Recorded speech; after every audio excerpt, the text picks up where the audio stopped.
일장 복습하고 오늘장 예습하는 모닝브리핑 시간입니다. 관세 우려 완화 감속에 아시아 증시 전반이 강했던 하루였죠. 26일 수요일 시장을 관통한 한마디, 2차 전지 반도체 동반 방끝입니다. 자, 오랜만에 반도체와 2차 전지주가 동반 강세를 보이면서 지수를 끌어줬죠. 외국인의 현선물 매수세도 유입되며 코스피가 1%대 상승폭을 보였는데요. 물론 오늘은 좀 주시하셔야겠습니다. 자, 그래도 헤드라인 자세히 짚어보면요. 시장을 지지해준 축 중 하나, 2차 전지주 이야기를 좀 해볼까 합니다. 첫 번째 헤드라인, 구광모 LG 회장, 배터리 주력 사업 확신, 2차 전지주 동반 강세입니다. 자, 앞서도 언급했듯 어제 시장을 지지해준 건 반도체와 2차 전지 대형주들인데요. 코스피 상승 기여도 상위 종목 1위는 삼성전자로 코스피를 10.5포인트, 2위인 LG에너지솔루션은 6.3포인트가량 끌어올렸습니다. 그리고요, 코스닥 시장에서도 2차 전지들이 강했는데요. 특히 에코프로비엠이 코스닥 상승 기여 1위, 에코프로는 3위를 기록하기도 했습니다. 이날 2차 전지주 상승을 주도한 건 LG에너지솔루션이었고요. 무려 6.7%나 상승 마감을 했죠. 상승으로 이어진 재료들도 한번 정리를 해볼까요? 가장 크게 작용했던 건요. 구광모 LG그룹 회장의 발언으로 주주총회 서면 인사말을 통해 배터리를 그룹 주력 산업으로 반드시 성장시킬 것이라고 강조했습니다. 그러면서 시장과 기술의 어려움을 극복할 수 있는 차세대 배터리, 공정기술 등에서의 혁신 방안을 지속적으로 만들어 나가겠다고도 했는데요. 여기에 공급 소식도 있었죠. LG에너지솔루션은 미국 델타 일렉트로닉과 손을 잡고 미국 주택용 ESS 시장을 공략하게 됩니다. 5년간 약 1조 원 규모의 ESS 배터리를 공급할 예정인데요. 여기에 20억 달러 규모의 외화채 발행에도 성공을 했고 이는 시설 투자에 사용이 될 예정입니다. 2차 전지 업황을 둘러싼 기대감이 커지고 있는 상황이라 이렇듯 개별 기업 뉴스는 어제 섹터 전반의 상승으로 이어질 수 있었던 맥락도 있죠. 자, 증권가에서는요, 2분기 업황 회복 가능성을 주시하고 있습니다. NH투자증권은요, 1분기 실적은 부진하겠으나 2분기 회복을 주목해야 한다며 관성적인 비관론은 잠시 내려놔야 할 때라고 강조를 했고요.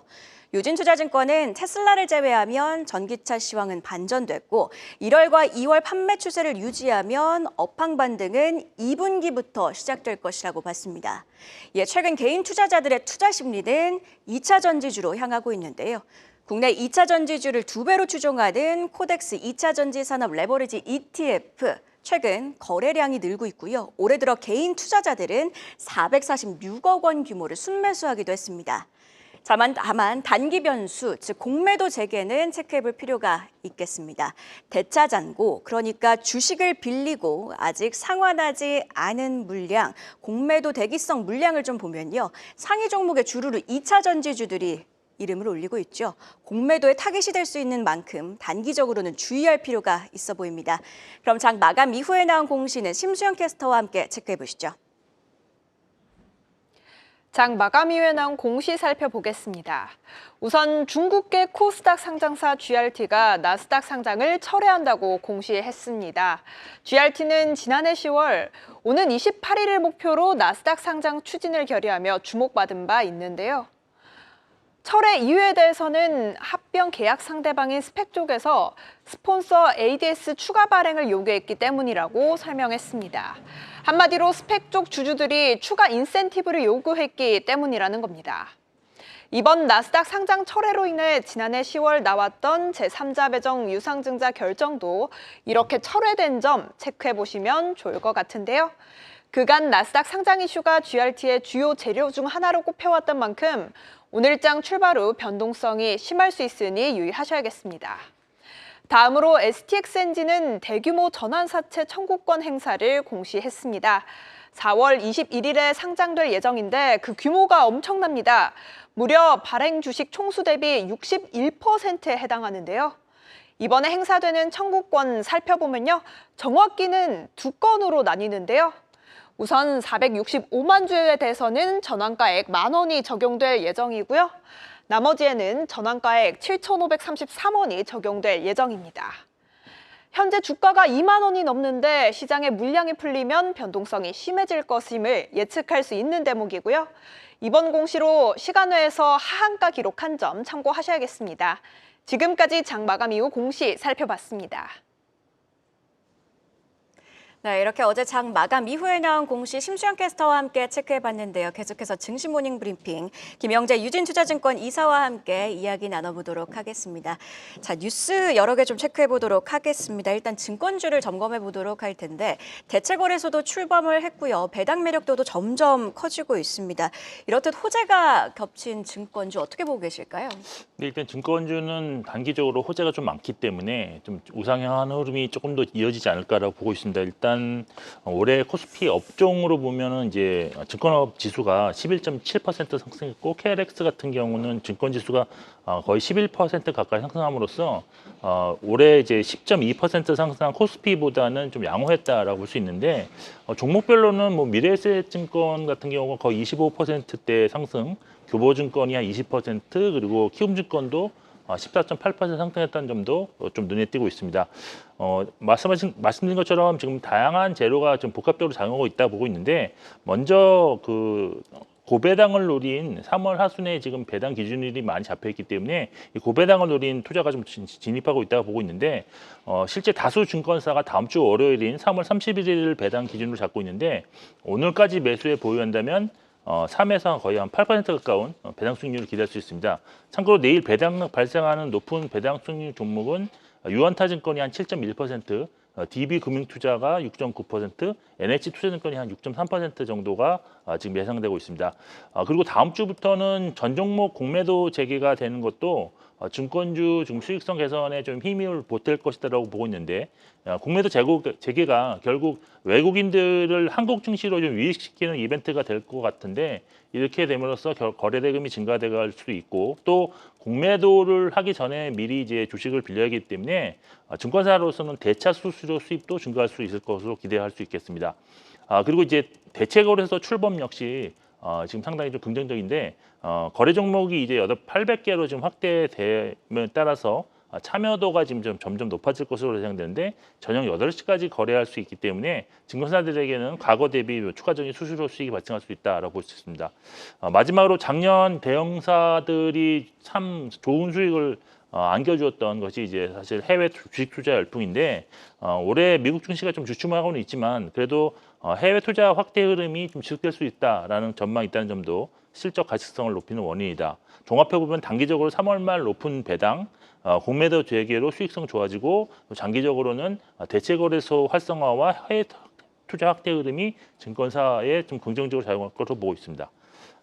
종목으로 좀 관심점을 압축해 보면 저는 키움증권과 미래에셋증권 좀 관심 있게 보고 있는데 일단 키움증권 같은 경우는 과거 주식시장의 화랑일 때 이익이 상당히 크게 증가하는 민감도가 좀 높은 종목이라는 점 그리고 대체거래소 점유율도 지금 현재 1위로서 이런 점이 좀 부각될 수 있다라고 보고 있고 미래에셋증권은 현재 지금 가장 양호한 수급 상황을 보여주고 있고 주가 흐름도 증권업종 내에서 가장 좋다고 좀 보고 있습니다.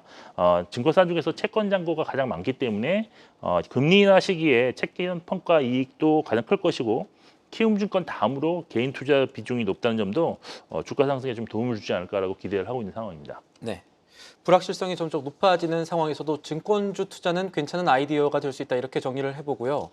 오늘 아마 시장을 움직일 주 내용은 관세가 될 것 같습니다. 이 관련해서 지금 트럼프 대통령의 관세 정책이 계속해서 강해지면은 아무래도 운임들의 여파가 좀 많이 가게 되고 해상 운임 쪽에서 그렇게 되면은 HMM 우리 상장사 실적 안 좋아질 수 있다 걱정이 커지는데 이 HMM은 지금 어떻게 봐야 될까요? HMM 같은 경우는 사실 지금 현재 이제 실적은 작년에 상당히 좋았습니다. 뭐 작년에 아시다시피 이제 홍해 사태라든지 이런 것 때문에 운임이 높아졌고 또 물동장도 이제 미중 간의 어떤 관세 전쟁을 예상함에 따라서 미리 재고를 확보하려는 그런 수요가 있었기 때문에 상당히 지금 실적은 매우 좋았습니다. 그래서 뭐 순이익이 지금 3조 5,100억까지 나타나서 직전년 대비 거의 6배 증가를 했는데요.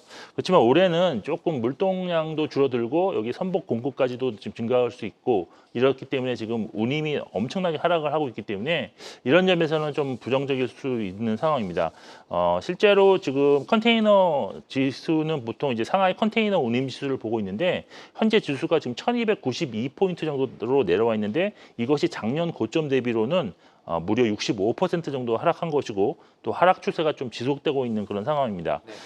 그래서 사실 좀 업황 전망은 좀 부정적이다라고 볼 수 있는데 그럼에도 불구하고 HMM이 강점이 있는 것이 뭐냐면 지금 미국에서 지금 무역 대표부가 중국 해운사 및 지금 중국산 선박에 대해서 입항 수수료를 부과할 계획을 가지고 있는데 HMM은 운항하는 중국 선박 비중이 1%밖에 되지 않는데 이것이 글로벌 선사 중에서 가장 낮은 수준입니다. 그래서 미국이 이제 중국 선박 제재가 실제로 실시가 된다면 미주 항로에서만큼은 가장 큰 경쟁력을 발휘할 수 있을 것으로 기대할 수 있기 때문에 이것에 좀 투자 포인트를 좀 잡으셔도 좋지 않겠느냐라고 보이고 또 올해 이제 2조 원 이상의 주주 환원 정책을 실시할 예정인데요. 자사주 매입을 통해서 이제 이런 것을 실시할 것으로 보이는데 그러면 이제 4월 만기 도래하는 전환사채 주식 전환 물량을 대부분 좀 소화할 수 있다라는 점에서도 이것도 투자 포인트가 될 수 있다. 그리고 또 하나 이제 벌크선사인 SK 해운을 좀 인수를 추진 중인데 만일 성사될 경우에는 지금 컨테이너 매출 비중이 거의 90% 이상 나오고 있는데 그래서 지금 수익성이 변동성이 큽니다. 그래서 이런 것을 좀 완화줄 수 있는 긍정적인 이벤트로 될 것입니다. 다만 리스크는 아까도 말씀드렸지만 업황 자체가 계속해서 좀 안 좋을 것으로 지금 좀 전망되고 있다는 점, 특히 올해 같은 경우는 관세 문제 때문에 물동량이 많이 줄고 있다. 그리고 지금 이러한 업황 전망에 근거해서 수익 전망이 올해보다도 내년이 더 나빠질 것으로 그리고 내후년이 더 나빠질 것으로 이렇게 점진적으로 수익성은 낮아질 것으로 예상하고 있다는 점도 좀 부정적이다. 그리고 다수는 아니지만 그래도 일부 증권사는 투자 의견을 좀 보유로 유지하고 있다는 점도 좀 참고할 사안이라고 판단하고 있습니다. 네, 그렇다면 HMM 같은 경우에는 단기 접근이 이벤트성으로 가능하지만 장기적으로 봤을 때는 좀 부정적인 걸까요? 저는 사실 개인적으로는 그렇게 보고 있는데 그것은 왜 그러냐면 지금 관세 현장이 나타나고 있어서 사실 뭐 안 좋은 것도 있지만 선봉량이 계속적으로 지금 지속적으로 증가하고 있습니다. 그 이유는 팬데믹 기간 동안에 너무나도 운임이 좋았기 때문에 그때 이제 선사들이 발주를 많이 시켜서 그 발주된 선박이 이제 건조돼서 지금 시장에 점진적으로 들어오고 있기 때문에 아마 운임 지수 자체는 그렇게 썩 좋지는 않을 겁니다. 그리고 또 하나 이제 이벤트로 접근해야 되는 또 중요한 원인은 지금 사실 중국 선박에 대해서 관세를 부과하겠다라고 이렇게 막 건포를 놓고 있는데 이것이 실제로 어떤 정도 강도로 지속될 것인지 또 이것이 기간은 또 어느 정도 될 것인지를 아직은 좀 불확실성이 있기 때문에 실시가 되면 상당히 좀 주가의 단기적인 이벤트로 충분히 반영할 수 있기 때문에 이런 면에서 좀 접근이 좀 필요하지 않을까라고 판단하고 있습니다.